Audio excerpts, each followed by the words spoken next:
Finn overhears Steffy opening up, and Liam surprises an emotional Hope. Finn queries Steffy at the Cliff home as to why she believes Liam should be worried about Hope. She claims to have seen a few things. She was worried about what would have happened if they had to spend the night in San Francisco. You're worried about Hope, not Thomas, says Finn in summarizing. Steffy murmurs, yeah.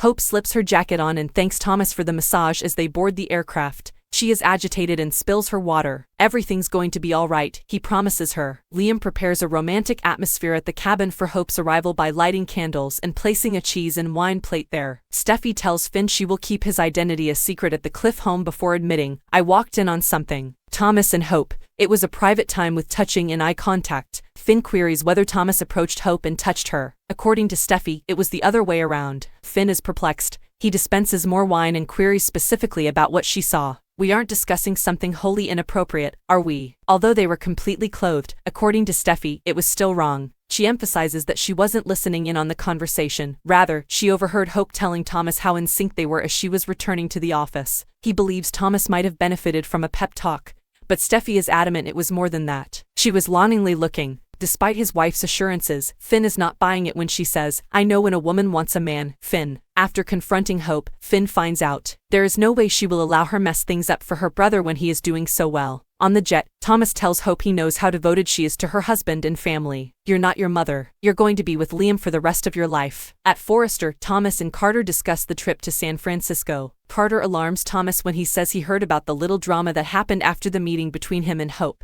Carter clarifies that they almost didn't make it home on the plane. He guesses Hope was desperate to get back to Liam. He remarks that she's completely devoted to him. Thomas muses, yeah. Hope arrives at the cabin and asks, what's all this? Liam says, we're celebrating. She guesses, my successful meeting. Liam says yes, and the fact that she didn't have to spend the night in San Francisco, which would have been a bit much for him. Hope clarifies that even if they'd had to stay overnight, she and Thomas would have been in their own separate rooms. Liam wouldn't put it past Thomas to try something and asks if he did. Hope says no. Liam marvels, really? So nothing at all happened. At the Cliff House, Steffy assures Finn that she didn't go into attack mode with Hope. She did a pretty good job convincing me she doesn't have feelings for Thomas, but not completely. Steffy muses that Thomas adored her for years and suddenly that went away. Maybe it bruised her ego a bit. If she's flirting with Thomas, consciously or not, it's awful. Finn doesn't disagree. He learns Hope denied having feelings for Thomas when asked point blank and wonders if there's any possibility she was telling the truth. At the cabin, Hope says the meeting could only have gone better if Liam were there. She kisses him. He grins, wow, where's that coming from? He chortles that things are good and guesses that the most stressful part of the trip must have been after the meeting. Liam's very happy she didn't have to spend the night out of town with Thomas. Hope leans her head on his shoulders and murmurs, MMHMM, me too.